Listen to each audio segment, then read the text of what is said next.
अऊज़ु बिल्लाहि मिनश्शैतानिर्रजीम बिस्मिल्लाहिर्रहमानिर्रहीम अल्हम्दुलिल्लाहि वस्सलातु वस्सलामु अला रसूलिल्लाह अस्सलामु अलैकुम वरहमतुल्लाहि वबरकातुहू। रसूलुल्लाह सल्लल्लाहु अलैहि वसल्लम ने इरशाद फरमाया, तुम में से बेहतर वो है जो कुरान सीखे और सिखाए। खैरुकुम मन तअल्लमल कुरान व अल्लमहू। ये हदीस तो सब ने पढ़ी है, सुनी है, सिलेबस की किताबों में मौजूद है स्कूल की। तो कुरान मजीद को सीखना सिखाना बहुत फ़जीलत वाला अमल है। अल्लाह ताला की रहमतें नाज़िल होती हैं। और कुरान मजीद एक ऐसी किताब है, अल्लाह ताला की आखिरी किताब भी है और जामे किताब है, जिसमें किसी किस्म का कोई शक व शुबा है ही नहीं। क्योंकि पहले हम पढ़ें अगर कुरान मजीद शुरू से, तो पहली आयत ही यही है, अलिफ लाम मीम ज़ालिकल किताबु ला रैब फी, कि शक व शुबा से बाल आता रहे, इसमें शक व शुबा हो ही नहीं सकता। और अगली अहम चीज़ यह है कि इतनी बड़ी अल्लाह ताला ने हमें नेमत अता फरमाई है, हम उसके सीखने में, उसको याद करने में सुस्ती करते हैं, सुस्ती का मुजाहरा करते हैं अक्सर। तो हमें इसको सीखना है। ख़ास तौर पर तलफ़्फ़ुज़ बड़ा अहम होता है। इस वीडियो में इंशाल्लाह आप देखेंगे कि तलफ़्फ़ुज़ की कितनी अहमियत है, कि हम कौन से लफ्ज़ कैसे गलत पढ़ते हैं। तो कोशिश की गई है कि काफ़ी बेहतरी है, लेकिन मज़ीद रहनुमाई के लिए किसी अच्छे कारी साहब से भी आप रब्ता कर सकते हैं, जो पुराने दौर के पढ़े लिखे हमारे दोस्त हैं। उनका तलफ़्फ़ुज़ काफ़ी जो है ना, वो पुराना है ना, थोड़ा सा वो सही नहीं होता, तो उनको भी काफ़ी फ़ायदा होगा। मुकम्मल चाहे वो ना भी हो सके, लेकिन काफ़ी जो है ना बेहतरी आएगी इंशाल्लाह। इसको आप देखेंगे ना, एक नज़म भी हम पेश करेंगे। तो सही तिलावत कुरान की अहमियत के बारे में चंद आयात भी यहाँ पर हम देखते हैं। बिस्मिल्लाहिर्रहमानिर्रहीम वरत्तिलिल कुरान तरतीला। सूरत मुज़म्मिल में अल्लाह ताला ने इरशाद फरमाया कि कुरान मजीद को ठहर ठहर कर पढ़िए। दूसरी आयत का तर्जुमा है कि जिनको हमने किताब दी है वो इसकी ऐसी तिलावत करते हैं जैसे तिलावत करने का हक़ है, वही लोग इस पर ईमान रखते हैं, और जो लोग इसका इनकार करेंगे वही खसारा उठाने वाले हैं। सही तिलावत कुरान की अहमियत क्या है? हदीस नबवी के मुताबिक हम अहमियत देखते हैं कि बेशक अल्लाह ताला पसंद फरमाते हैं कि कुरान मजीद इस तरह पढ़ा जाए जिस तरह नाजिल किया गया। कुरान मजीद को अरबों के लब व लहजा में पढ़ो। कुरान को अपनी आवाज़ों से मुज़य्यन क्या करो। बहुत से कारी कुरान पढ़ते हैं मगर कुरान उन पर लानत भेजता है। अब ये भी अहम चीज़ है, हमें इसके बारे में देखना है कि कुरान मजीद को ऐसे गा कर भी नहीं पढ़ना चाहिए, तलफ़्फ़ुज़ के मुताबिक सही से पढ़ना चाहिए, क्योंकि कुरान मजीद अल्लाह ताला की बहुत बड़ी अजीम किताब है। तो हमें कोशिश करनी चाहिए कि कम अज़ कम रोज़ाना जो है ना, ज़्यादा ना भी निकालें ना, 20 से 25 मिनट, आधा घंटा निकालें, उसमें से 10 मिनट तर्जमे के लिए लाजिम मुख्तसर करें। तर्जमा ज़रूरी है, उसके बगैर इसको समझना बहुत मुश्किल हो जाता है। अब अगली अहम चीज़ है कि दुरुस्त तिलावत कुरान करीम के लवाजमात क्या हैं, ज़रूरी चीज़ें क्या हैं, कि हरूफ के मुकम्मल और आदि अशकाल की पहचान करना। पहले तो यह है कि हरूफ की पहचान आनी चाहिए। जो नया बंदा सीख रहा है कुरान मजीद, या पुराना भी है, तो उसके हरूफ की पहचान बहुत ज़रूरी है। मखारज की शनाख्त करके दुरुस्त अदायगी।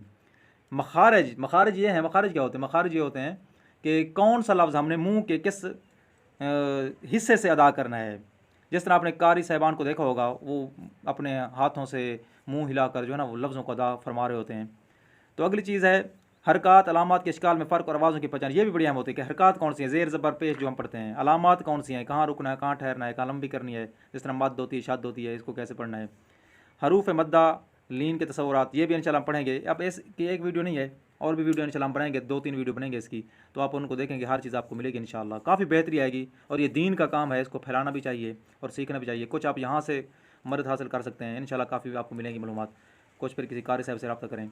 उसके बाद एक कभी पुर और कभी बरीक पड़ जाने वाले अल्फाज भी हैं, वो यहाँ पर दिए हुए हैं, ला, रा और अलिफ। यहाँ पर मैं आपको बता रहा हूँ, अब आप कह रहे हो कि ला कैसे पढ़ा इसको। यहाँ पर हम पढ़ेंगे जदीद तरीके के मुताबिक, लफ्ज़ों को तलफ़्फ़ुज़ पढ़ेंगे हम। लफ्ज़ पूरा लाम को अब ला पढ़ा है मैंने, अब उसको पूरा नहीं पढ़ना, हमने उसका जो है ना तलफ़्फ़ुज़ पढ़ना है। अगली चीज़ है तजवीद का मैनी उम्दा बताना और हुस्न पैदा करना है। तजवीद के, अब तजवीद बड़ी अहम होती है, इसी के मुताबिक हमने कुरान मजीद को सीखना है। मखारिज कौन कौन से, उसको कैसे निकालना है, और हरूफ तहजी जो होते हैं वो कितने हैं, वो भी आपने पता होगा आपको, अरबी के कितने हैं, उर्दू के कितने हैं, और इंग्लिश के कितने हैं। उसके बाद अगला है गारज़ व गायत, यानी तजवीद का मकसद क्या होता है कि हर्फ सही अदा हो जाएँ। तिलावत के मैनी क्या है? तिलावत के लफ्ज़ी मैनी है पीछे चलना। तिलावत की इस्तिलाही तरीफ़ यह है कि कुरान को तजवीदी कवायद के मुताबिक पढ़ना। फ़ायदा क्या है? सवाब दराइन है, यानी हम कुरान मजीद को सही पढ़ेंगे तो अल्लाह ताला खुश होंगे। और जब हम सीखेंगे ना, और सिखाने की कोई उम्र नहीं है। आपने हदीस मुबारक का तर्जुमा पढ़ा होगा कि माँ की गोद से लेकर कब्र तक इल्म हासिल करो। तो ये शर्म महसूस नहीं करनी चाहिए। कई बुज़ुर्ग भी होते हैं, बाज़ औक़ात उनको जो है ना काफ़ी चीज़ें नहीं आती, लेकिन शर्म के मारे वो सीखते नहीं हैं। तो इन चीज़ों में शर्म नहीं है, 3 चीज़ों में शर्म नहीं करनी चाहिए, एक दीन के मामले में, दूसरा इल्म के मामले में, तीसरा सियाहत के मामले में। इन चीज़ों में जो शर्म करेगा वो पीछे रह जाएगा। तो इन चीज़ों में हमने शर्म नहीं करनी, हमने सीखना है, दीन को सीखना है, फैलाना है, कुरान भी सीखना है, उसको भी आगे उसकी तलीमत फैलानी है। अगली चीज़ है तजवीज़ के 2 अहम सतून होते हैं, एक मखारज होता है, एक सिफ़ात होती है। मखारज आपको बता दिया है कि लफ्ज़ों को हमने कहाँ से निकालना है, इसका मखरज कहाँ है, क्योंकि काफ़ी सारे लफ्ज़ ऐसे हैं जिनका तलफ़्फ़ुज़ एक जैसा लगता है। आप देखें सा जो होती है, स्वाद है, स्वा है, और क्या है, सीन है, इनका तलफ़्फ़ुज़ देखें तो सेम सेम ही लगता है।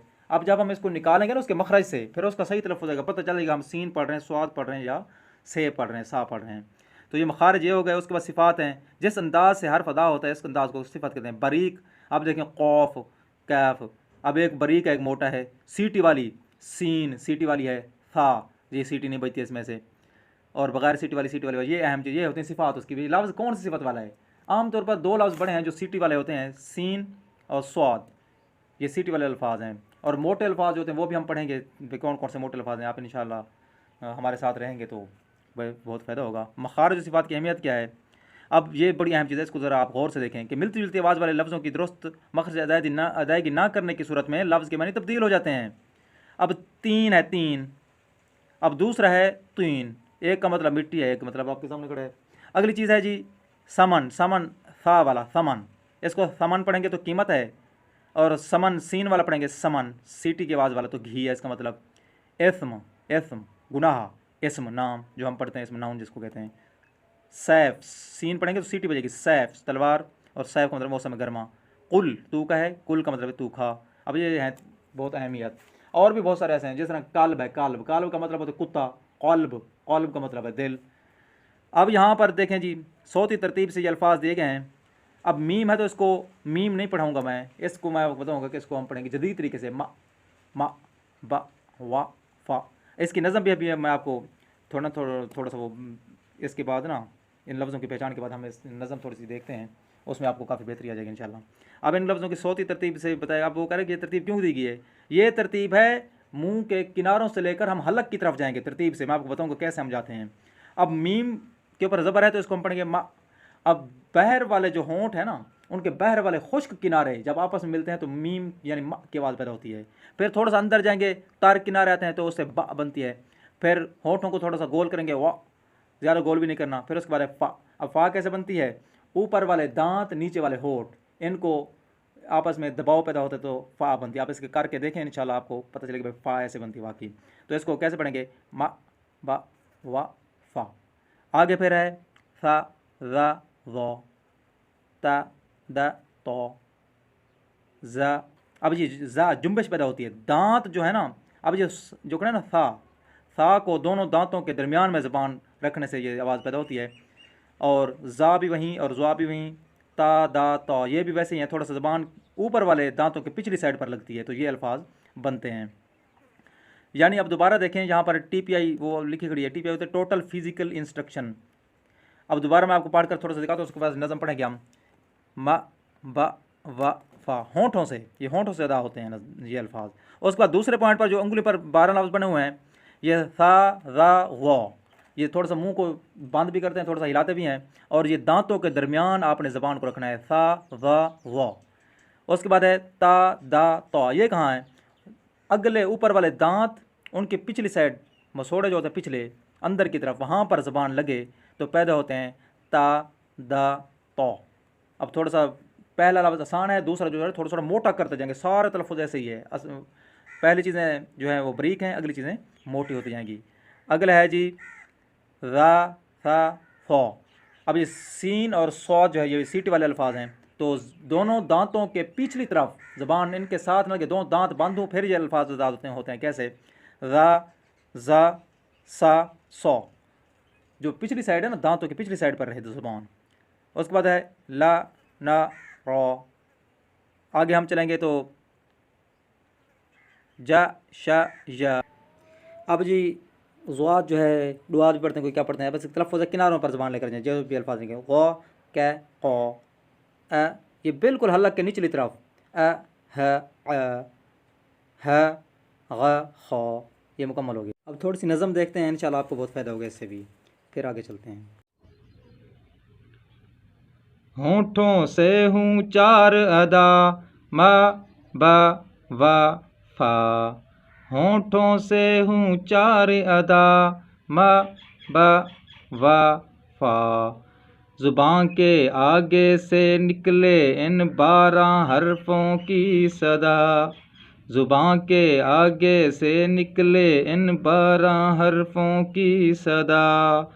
फ ग वो, त द तो, ज स सो, ल न रो। दोबारा एक दफा।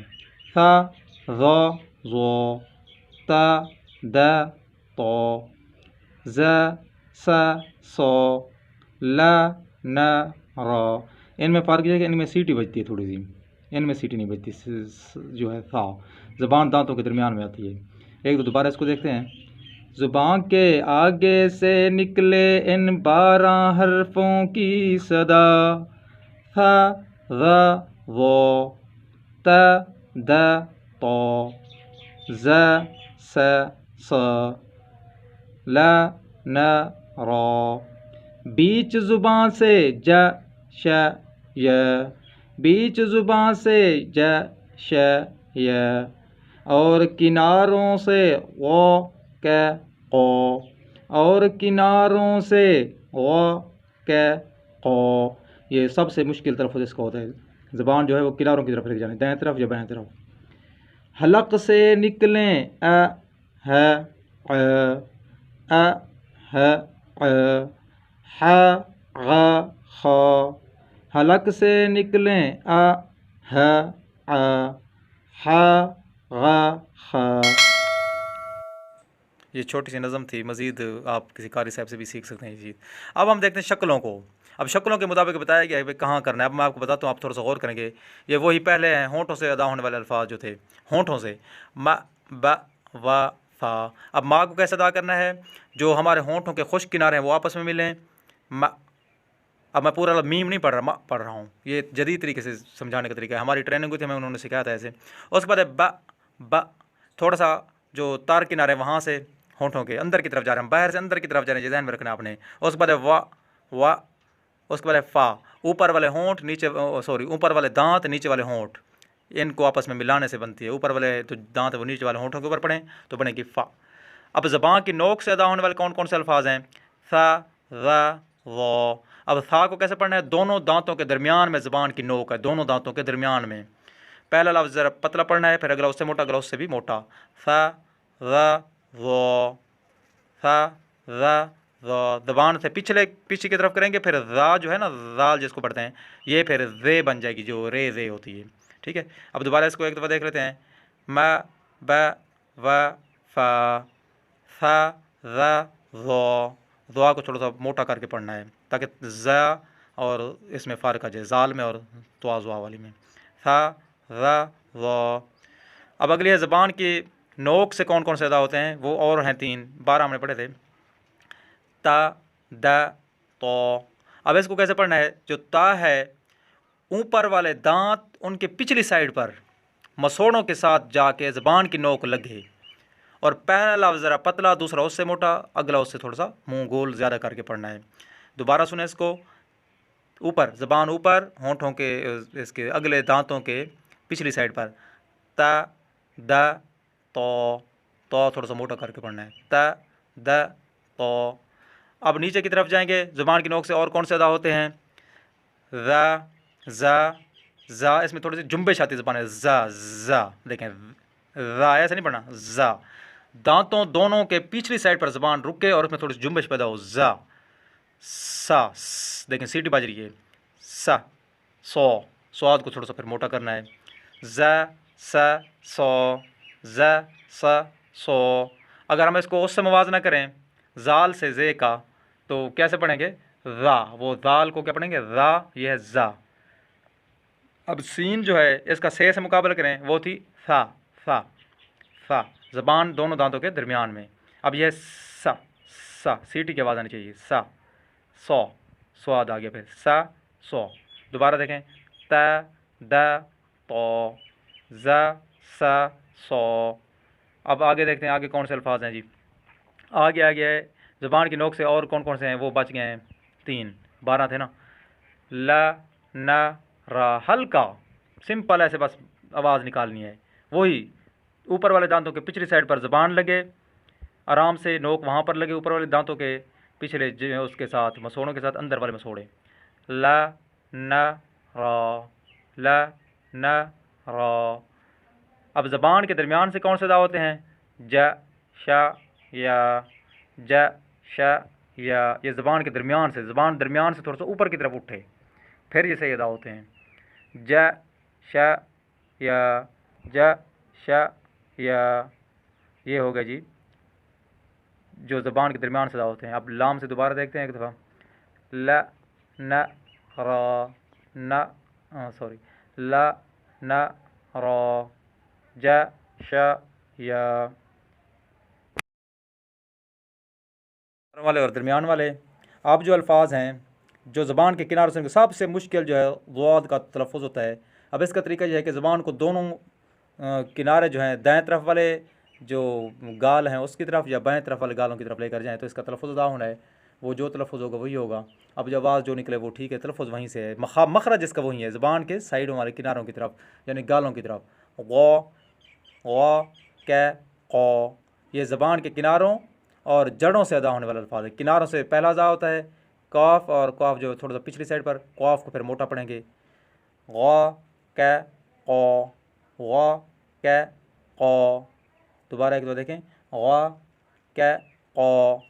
ये ज़बान के किनारों और जड़ से अदा होने वाले अल्फाज हैं। उसके बाद हलक से कौन से अदा होते हैं? अब ये नीचे की तरफ से हम जाएंगे ऊपर, उधर से मुंह से आगे की तरफ पीछे की तरफ गए थे, अब नीचे बिल्कुल शुरू करेंगे जहाँ पर ये हड्डी होती है उसका थोड़ा सा नीचे करके ये हमज़ा की आवाज़ जो है वो निकलती है अ ह ह। अब देखें हमज़ा को नीचे, फिर हा उससे ऊपर, ऐन उससे ऊपर, और जो हा खड़ी है हलवे वाली उसको फिर उसको हलवे वाली हा भी कहते हैं। अब देखें अ ह ह। आगे हलक से और दो अल्फाज हैं जी, ग़ा ख़ा, ग़ा ख़ा। ये उनसे भी आगे हा जो हमने निकाली है ना, जीम हा, उसके भी आगे की तरफ यानी ज़बान के जो वो शुरू हो रही है जड़, उसके थोड़ा सा पीछे, वहाँ से हलक से आगे ये निकालते हैं ग़ा ख़ा, ग़ा ख़ा, मोटा करके पढ़ते हैं, मोटे अल्फाज पढ़ जाते हैं। अब मिलती जुलती आवाज़ हैं, इनको थोड़ा सा देख लेते हैं एक दफ़ा। अब आपने गौर करना है, ये पहले ज़ौ है और दूसरा ज़ौ है, जो दोनों निकलेंगे तो किनारों से दांतों के दरमियान ज़बान आएगी, लेकिन पहले को थोड़ा सा पतला पढ़ना है, दूसरे को थोड़ा सा मोटा करके पढ़ना है।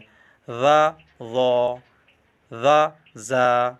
अब देखें जो ज़ाल है इसको ज़बान के दरमियान में, और ज़े को जो ज़ा है रा ज़ा वाली, इसको ज़बान दोनों दांतों के पिछली साइड पे हो। ज़ा ज़ा, ज़ा ज़ा, ज़ा ज़ा। सा सीन है तो सीटी बजे, सा सा, सा सौ।